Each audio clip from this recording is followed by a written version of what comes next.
Olá, bem-vindos a mais um Deep Dive. A missão de hoje é mergulhar num relatório gigante e super analítico sobre relações internacionais e estudos para a paz. A ideia é desconstruir um pouco do senso comum sobre paz e guerra, sabe? Exatamente. E, bom, garantir que quem escuta o nosso programa adquira aquelas lentes teóricas precisas.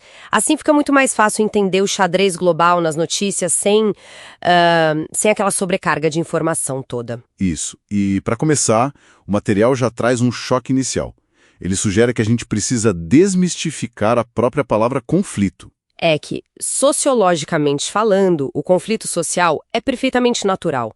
Ele é, até necessário. É um motor gigantesco de inovação e de democratização nas sociedades. O desastre de verdade acontece quando os canais de mediação falham. Exato. Quando falham, e aí vemos uma escalada totalmente destrutiva. E o relatório traz um dado do Global Peace Index de 2018 que é assustador.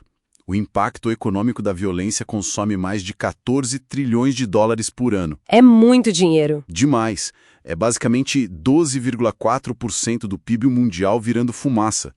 Mas o que me deixou mais intrigado foi entender como a natureza dessa violência mudou. A guerra não é mais aquilo que a gente lia nos livros de história, né? Totalmente diferente. A pesquisadora Mary Kaldor aborda isso de um jeito brilhante com a teoria das novas guerras. Aquele modelo clássico do Clausewitz de estados soberanos, exércitos uniformizados, batalha em campo aberto, isso morreu. Hoje é muito mais bagunçado. Sim. Os conflitos de hoje são uma mistura caótica de violência política, crime organizado e violações deliberadas de direitos humanos, como limpeza étnica. Toda guerra mudou de figura. Não é mais pago com um imposto bonitinho.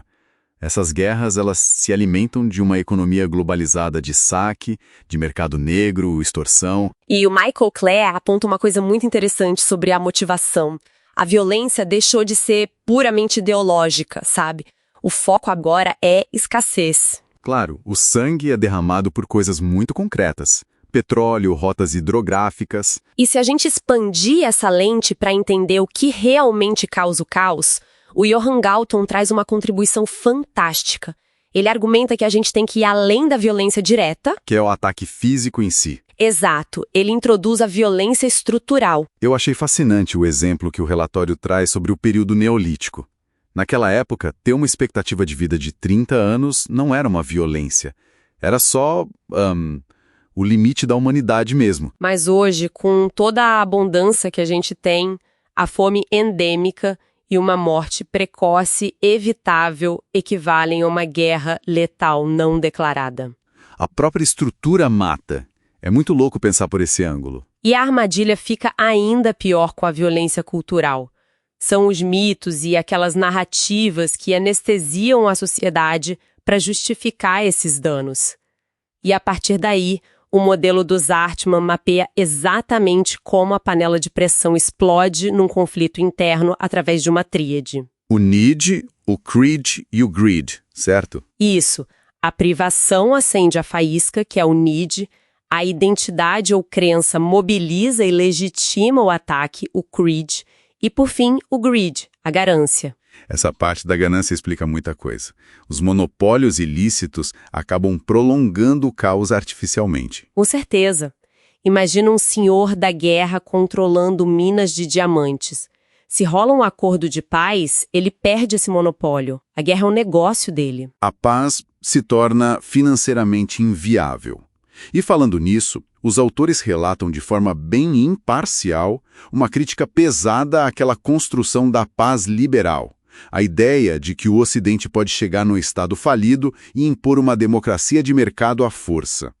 A análise mostra que, muitas vezes, isso só agrava a desigualdade e ganha um contorno quase distópico quando Ramon Blanco discute as empresas militares privadas. Os exércitos corporativos. Exatamente.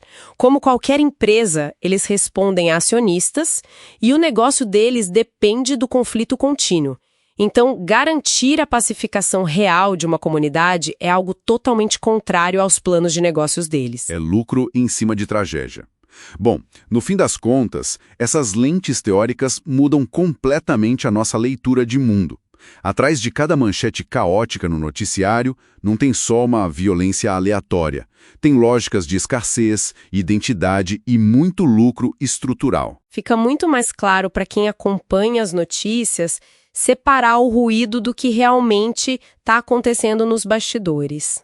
Com certeza. E para encerrar o Deep Dive de hoje, deixa um pensamento provocativo para uma reflexão autônoma.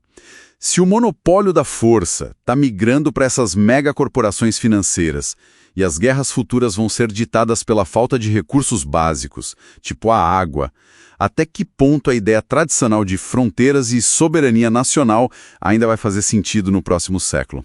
Fica o questionamento. Até a próxima.